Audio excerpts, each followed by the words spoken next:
L'information de la mi-journée sur RTI 1. Madame, monsieur, bonjour, les titres sommaires de ce journal. Accord transfrontalier signé entre le Niger, le Burkina Faso et la Côte d'Ivoire sur les systèmes de gestion des marchandises en transit par les voies ferrées et routières. Les administrations douanières de ces trois pays s'engagent à interconnecter leurs systèmes d'information. La journée internationale des veuves est observée ce 23 juin. Pour l'occasion, la rédaction met en lumière le statut social de ces femmes, pour la plupart vulnérables. Après le décès de leur mari, comment vivent ces femmes? Quels sont leurs défis? De qui reçoivent-elles un soutien? C'est un reportage à suivre.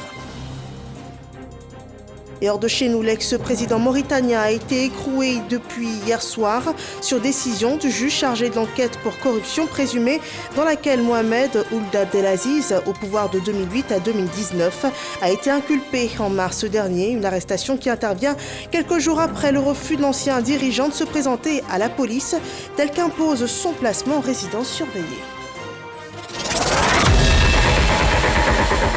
Bienvenue dans ce 13h. Ce journal est traduit en langue des signes. Nous démarrons avec cet accord sur la gestion des marchandises en transit par les rails et la route.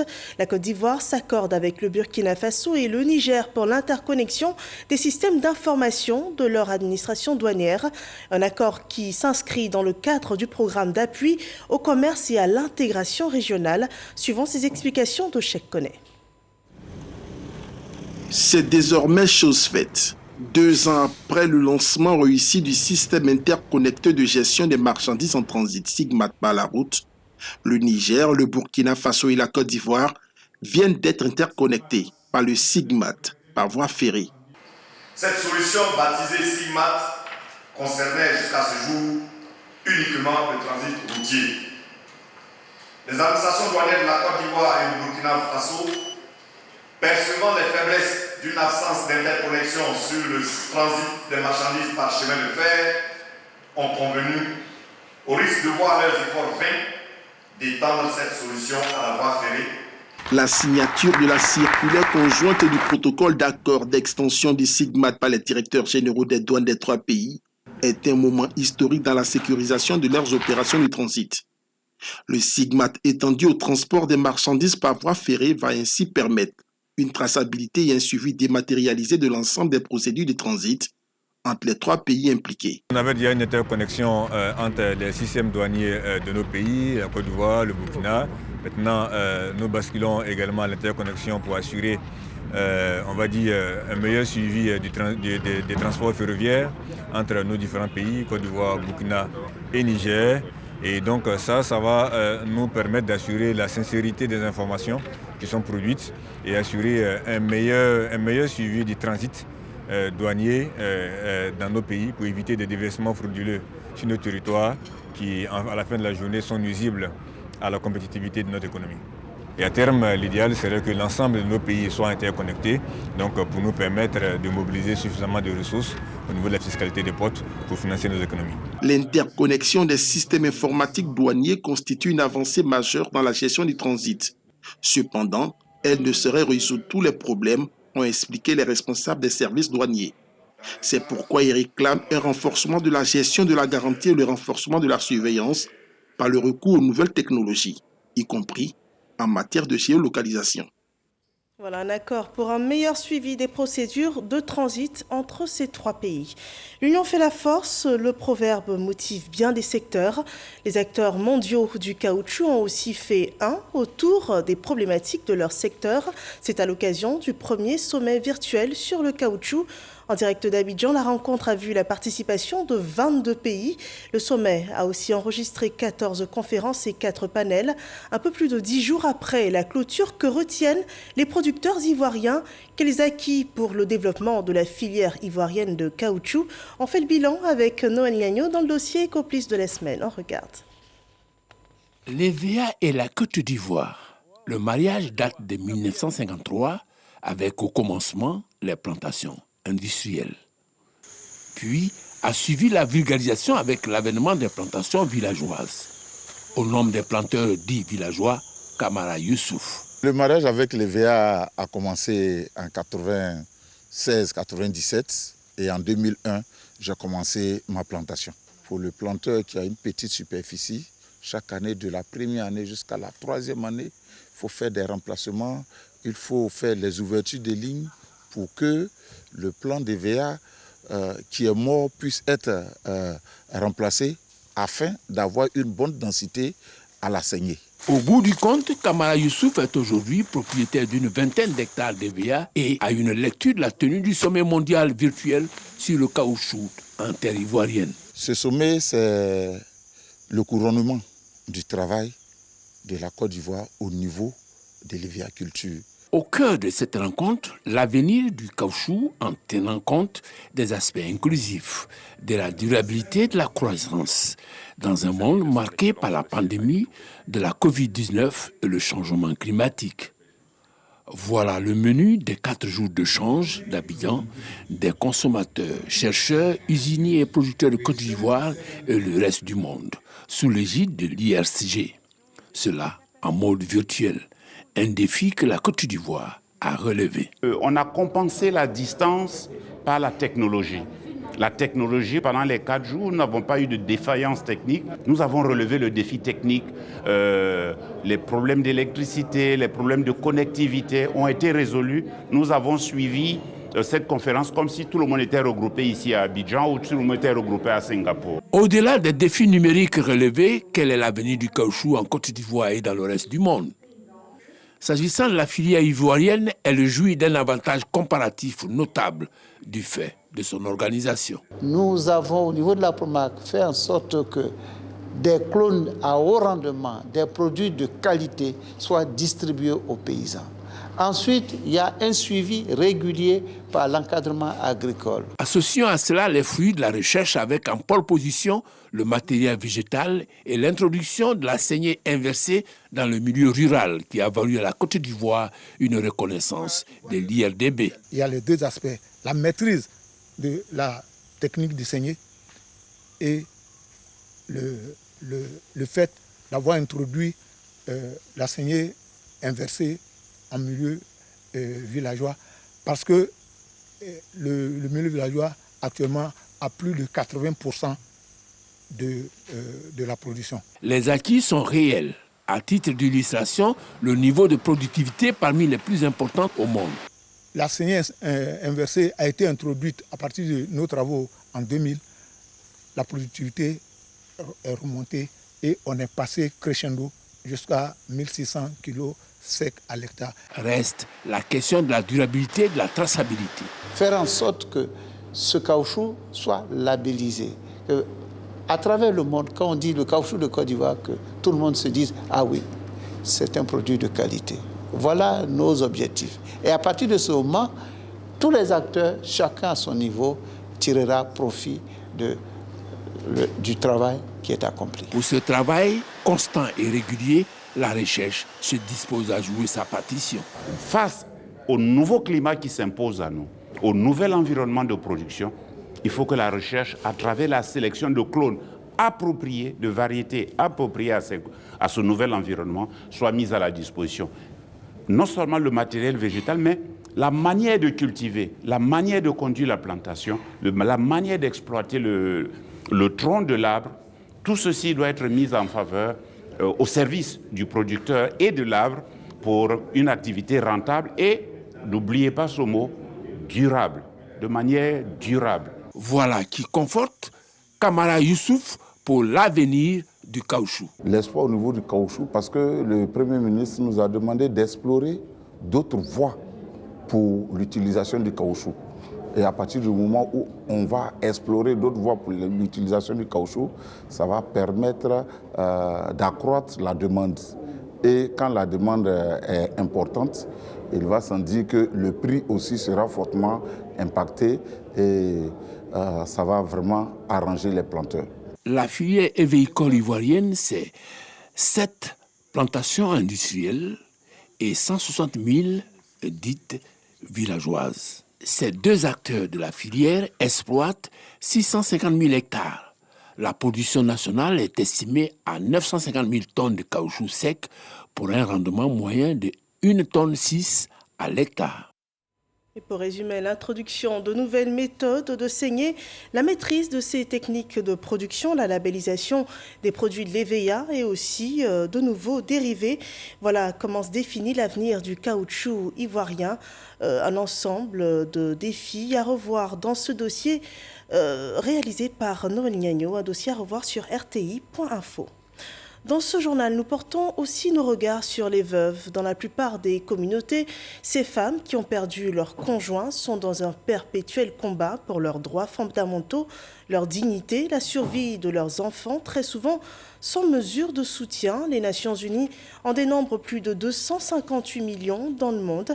Et à l'occasion de la Journée internationale des veuves observée ce 23 juin, la rédaction a enquêté sur la situation juridique en Côte d'Ivoire de ces femmes vulnérables. Certaines ont accepté nos caméras dans leur quotidien, suivant ce reportage de Serge Coléa. Madeleine Yao est veuve, mère de 7 enfants. Elle vit dans la commune de Yopougon. Depuis le décès de son mari en 2011, elle supporte difficilement les charges familiales. La situation vraiment est difficile. Des fois même, je prépare du riz avec du piment et puis on mange. Et je suis seule avec mes enfants. Les parents m'ont abandonné.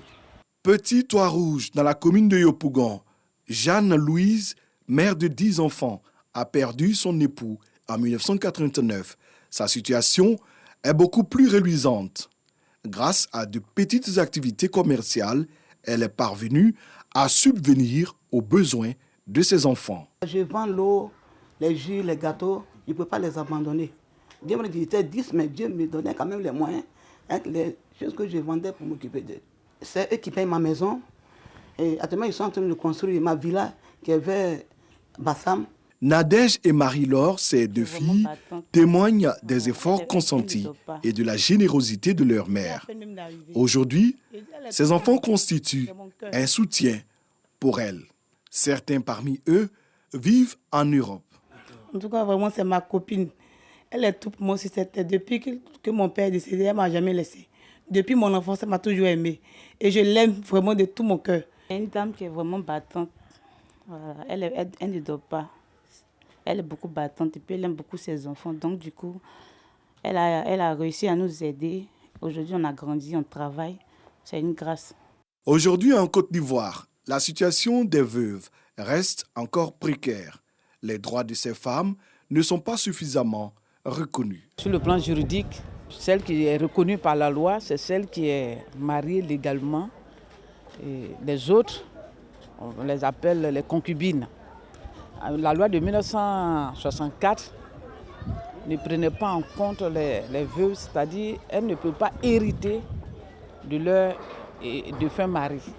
Mais maintenant, la loi de juin 2019 a quand même aidé un peu les femmes à ce niveau-là. C'est-à-dire que maintenant, la veuve peut hériter du quart des biens de son mari.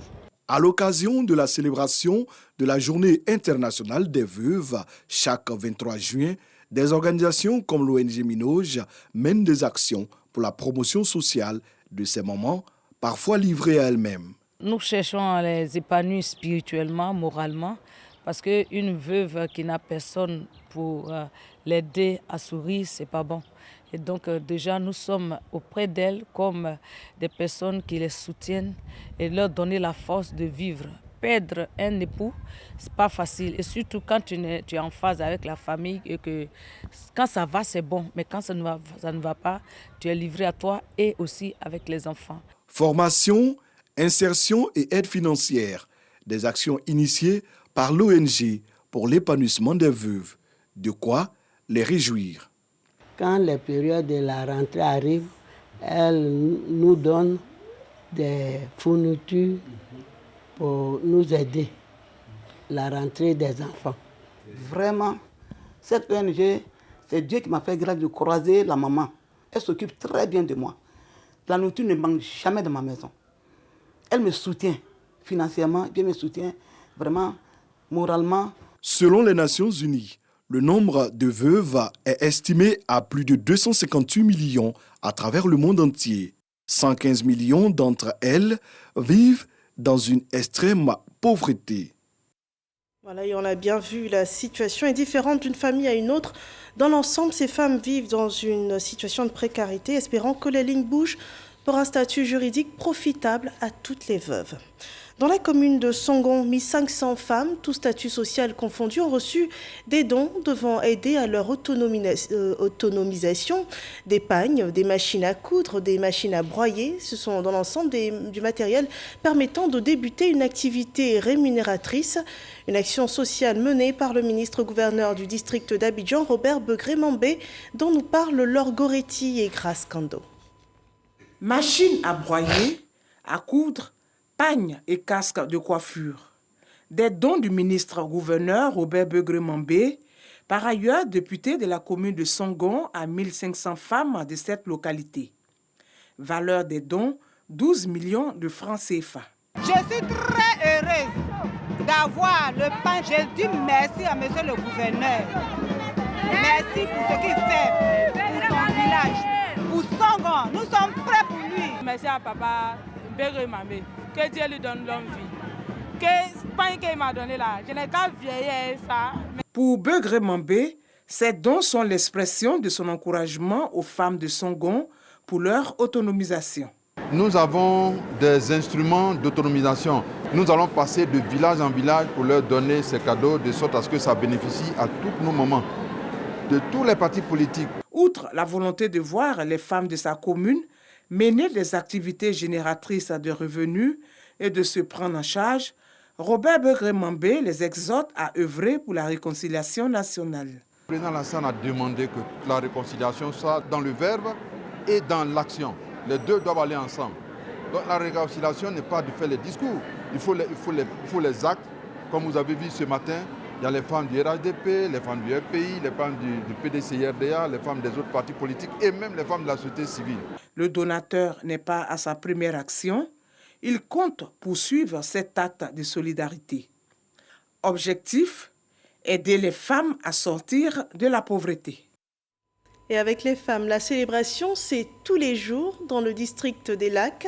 Les femmes de Yebouebo, un village du département de Toumoudi, ont célébré la fête des mères en compagnie de la nouvelle ministre-gouverneur Raymond Goudou Kofi, Charles Tatou. Yebouebo, nous sommes dans la tribu Mamla, département de Toumoudi. La localité a été choisie pour magnifier les groupements des braves femmes rurales issues des 5 villages de la tribu. Raymond Goudou Kofi, ministre-gouverneur du district des Lacs, marraine de la célébration, y a effectué le déplacement en personne, exhortant ses sœurs et mamans à l'union et l'attente, gage du vivre ensemble, mais surtout au travail du vivrier pour l'autosuffisance alimentaire et leur autonomie financière.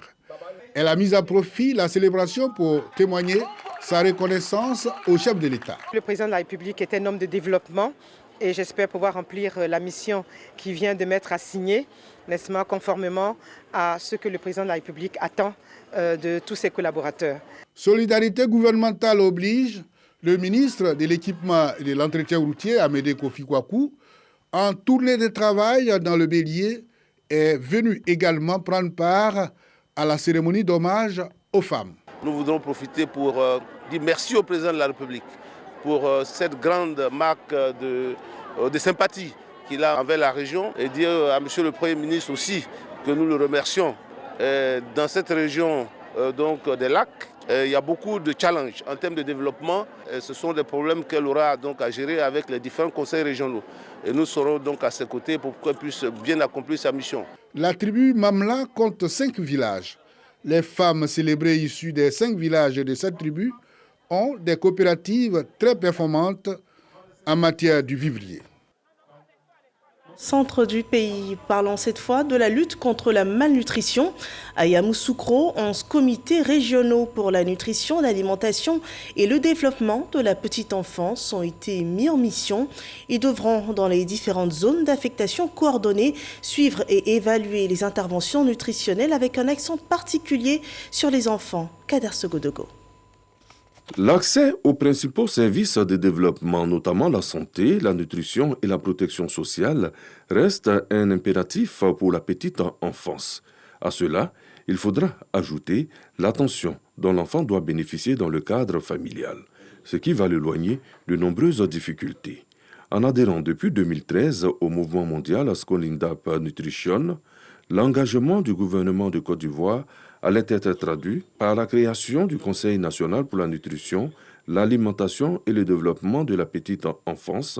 À ce niveau, les choses se renforcent. Le président de la République, son Excellence Alassane Ouattara, a fait de la priorité la lutte contre la malnutrition, dont sont victimes nos enfants dans l'âge compris entre 0 et 15 ans, 0 et 5 ans, et les femmes en âge de procréer. Et donc, la malnutrition, malheureusement, c'est une problématique qui est mondiale, et notre pays n'y échappe pas du tout. Et c'est un problème également qui est beaucoup plus rural que urbain. C'est pour ça qu'on nous a donc demandé d'installer les comités de nutrition régionaux. Au cours d'un atelier, l'heure est à l'installation de comités régionaux. Ils sont 11 au total. Béké, Ambol, Nzi, district autonome de Yamoussoukro, district autonome d'Abidjan, Grand Pont, Boclé, Go, Lodjibois, Mourounou et Indénié-Douablé. Les comités sont présidés par les préfets de région. Il nous appartient, nous, en tant que représentants de l'État, de prolonger les actions du gouvernement de telle sorte qu'on puisse arriver à mettre fin à ce fléau de la malnutrition. Nous sommes les secrétaires techniques de ce que nous voulons mettre en place. Et les préfets sont devant, nous sommes avec eux, nous tous nous devons être engagés dans cette lutte-là. Les comités régionaux de nutrition, d'alimentation et de développement de la petite enfance, CORNAP, auront pour mission de vulgariser les efforts de lutte. Faisons à présent le point quotidien de la gestion de la pandémie de Covid-19 en Côte d'Ivoire.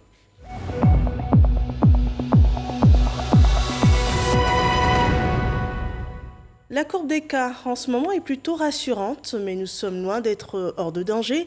Le dernier bilan sanitaire présente 11 nouveaux cas positifs, 24 nouvelles guérisons et malheureusement un décès. La Côte d'Ivoire totalise à ce jour 48 058 cas confirmés, dont 47 511 personnes guéries, 309 personnes décédées. Il reste encore 238 cas actifs pour ce qui est de la vaccination. Au moins 735 677 doses de vaccins anti-Covid ont été administrées à cette date. Et notez que la campagne vaccinale est renforcée sur le territoire ivoirien par l'administration des doses de vaccin Pfizer qui garantira un taux de protection d'au moins 95%. Dans ce contexte de pandémie, le plateau technique des centres hospitaliers est amélioré. Plusieurs chantiers ont été lancés. Pour un cadre sanitaire acceptable, le ministre de la Santé et de l'Hygiène publique et de la couverture maladie universelle a ainsi évalué l'état d'avancement des travaux de réhabilitation du CHU de Cocody. Une visite que rapporte Jean-Marc Odjadji. Le ministre de la Santé, de l'Hygiène publique et de la couverture maladie universelle, Pierre Demba, visite la nouvelle cuisine, la buanderie, les services de pédiatrie et découvre les 2 ascenseurs réhabilités. Pour tous ces chantiers, le ministre Pierre Demba s'est dit satisfait de l'état d'avancement des travaux. Quelque chose est en train de se faire, mais beaucoup reste encore à faire pour vraiment accueillir les malades dans cet établissement et démarrer la réhabilitation du CHU de Cocody. L'entreprise en charge des travaux de réhabilitation du centre hospitalier universitaire de Cocody affirme avoir atteint un taux de 90% de réalisation des travaux au niveau de la buanderie, de l'étanchéité de la toiture terrasse, de la plomberie sanitaire et de l'ascenseur, pour un coût estimé à 800 millions de francs CFA.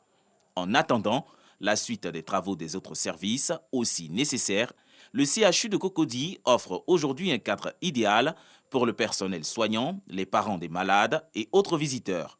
Ils peuvent désormais emprunter 2 nouveaux ascenseurs flambant neufs. Il y a un boost qui a été mis et nous en sommes très satisfaits. On veut que ce soit un service hyper performant et je pense que le ministre il partage la même vision que nous et nous allons arriver dans peu de temps à un service de qualité au niveau du CHU de Cocody. À la fin des travaux, le centre hospitalier universitaire de Cocody va connaître un accroissement de ses capacités, ce qui va permettre au personnel soignant d'être plus mobile et efficace dans leurs différentes interventions. Et des personnes en bonne santé, une ville bordée par un écosystème équilibré, ça donne envie de faire du vélo. L'ONG My Dream for Africa n'a pas manqué d'organiser un tour cycliste Abidjan Green Tour, une initiative qui éduque au développement durable par la pratique du vélo. On découvre ça avec Godfrey Okambawa. Après avoir lancé l'initiative Women Mobility qui met à la disposition des jeunes filles en milieu rural des vélos pour leur permettre d'aller à l'école, l'ONG Dream for Africa ne s'arrête pas là. Elle vient de lancer un tour cycliste dénommé Abidjan Green Tour pour la protection de l'environnement. Selon Andy Costa, l'initiateur de ce concept, il faut démocratiser le vélo en Côte d'Ivoire. L'initiative est soutenue par l'Union européenne et les partenaires au développement engagés pour un environnement vert. Autre temps fort, c'est le Conseil pour l'environnement qui est à sa première édition. Un single a été présenté par le collectif des artistes engagés pour la lutte contre les changements climatiques. La particularité de ce concert, il fallait présenter à l'entrée des déchets plastiques comme ticket d'entrée. Des déchets qui seront reversés à l'UNICEF pour construire des écoles vertes en briques plastiques recyclées. Quand on fait du vélo, on respire l'air pur. Je vous invite à présent à découvrir le charme du patrimoine naturel de la Côte d'Ivoire. À quelques pas de la capitale Abidjan se trouve la réserve de Dahlia Fleur. Elle s'étend sur près de 150 hectares et a été à l'origine une plantation de fleurs devenue propriété de l'État ivoirien depuis 2004. Elle a été érigée en réserve de biodiversité et d'écotourisme. Elle présente des écosystèmes similaires à ceux de la forêt du Banco, une forêt primaire, une forêt secondaire, des espèces mammifères et une soixantaine d'espèces d'oiseaux. Un trésor naturel que les ministres Jean-Luc Assis et Moussa Sanogo appellent à préserver, suivant ce reportage de Serge Coléa. Jean-Luc Assis, ministre de l'Environnement et du Développement durable, accompagné du ministre du Budget et du Portefeuille de l'État, Moussa Sanogo, sur le site de la réserve naturelle partielle de Dahlia Fleur. Une visite qui s'inscrit dans le cadre de la célébration de la Journée internationale de la biodiversité. Le premier responsable de la politique environnementale en Côte d'Ivoire a invité les acteurs à des actions concrètes pour la protection et la reconstitution de la biodiversité. Cette belle initiative de cet opérateur économique nous interpelle à plus d'un titre. Nous sommes tous une partie de la solution en matière de protection de la biodiversité. Sur une superficie de 148 hectares à la Riviera Abata, dans la commune de Cocody, la réserve naturelle, la partielle Dahlia Fleur, était la plantation de fleurs d'un opérateur économique italien. Aujourd'hui, cette réserve redevient patrimoine de l'État ivoirien. Le ministère de l'Environnement et du Développement durable va s'atteler à valoriser ces parcs en installant donc des éléments touristiques, notamment des écoles, des complexes même hôteliers, pour que les Ivoiriens puissent aller se récréer dans ces parcs-là. Nous avons la chance d'avoir quand même une classe moyenne qui grossit, dont le pouvoir d'achat s'améliore et qui aspire à un mieux-être. Alors de lui donner l'opportunité de venir dans ce genre d'espace pour pouvoir se récréer. À la vérité, les Ivoiriens eux-mêmes ont bien souvent besoin de découvrir leur pays et de découvrir quelquefois la ville dans laquelle ils sont, puisqu'il y a beaucoup de sites qu'ils ne fréquentent pas. La Journée internationale de la biodiversité est célébrée le 22 mai de chaque année. Cette année, l'édition 2021 s'articule autour du thème « Nous faisons partie de la solution », une invitation à la responsabilité individuelle vis-à-vis des ressources naturelles. Je vous invite à présent à suivre ce communiqué de la CEI portant sur les législatives partielles. Un communiqué lu pour vous par Franck Quadio. La Commission électorale indépendante CEI a proclamé solennellement le 13 juin 2021 les résultats provisoires des élections partielles des députés dans les circonscriptions électorales 11, Gbelo, Gwekan, Kona, Wanino, Sabodougou et Santa, 25, Mankono, 85 Atoutou et Jacquesville, 148 Dabouyou et Gueyo, 174 Dogbo et Grand-Béribi, 203 Séguéla commune et sous-préfecture. Suite à la transmission des 10 résultats ainsi que des procès-verbaux y afférents au Conseil constitutionnel, celui-ci, par lettre en date du 22 juin 2021, a informé la CEI qu'au terme de la période ouverte pour le contentieux, il n'a reçu aucune requête en contestation des résultats provisoires des élections partielles du 12 juin 2021. En conséquence, sont déclarés définitivement élus dans la circonscription électorale 11, Gbelo, Gwekan, Konan, Waninou, Saboudougou et Santa Commune et sous-préfecture, M. Mamadou Sanogo, député titulaire, et M. Dosso Youssouf, député suppléant. Dans la circonscription électorale 25, Mankono, commune et sous-préfecture, Mme Fofana Salimata, députée titulaire, et Mme Bodo Seguecho, députée suppléante. Dans la circonscription électorale numéro 85, Atoutou et Jacquesville, commune et sous-préfecture, M. Lobouanke Léon, député titulaire, et M. Adja Seregbo Albert, député suppléant.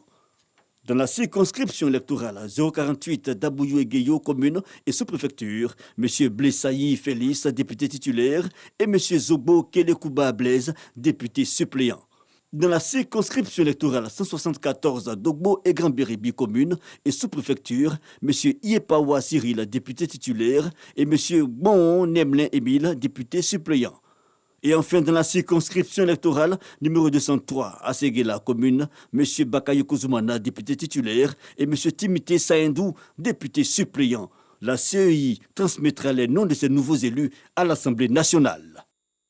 Les résultats des législatives partielles communiqués par la commission électorale indépendante. L'actualité hors de chez nous, en Mauritanie, l'ex-président Mohamed Ould Abdelaziz a été arrêté hier soir et placé en détention par un juge du pôle de lutte anticorruption du parquet de Nouakchott-Ouest. Mohamed Ould Abdelaziz, qui a dirigé la Mauritanie entre 2008 et 2019, a été inculpé le 12 mars dernier pour corruption, détournement de biens publics et blanchiment d'argent.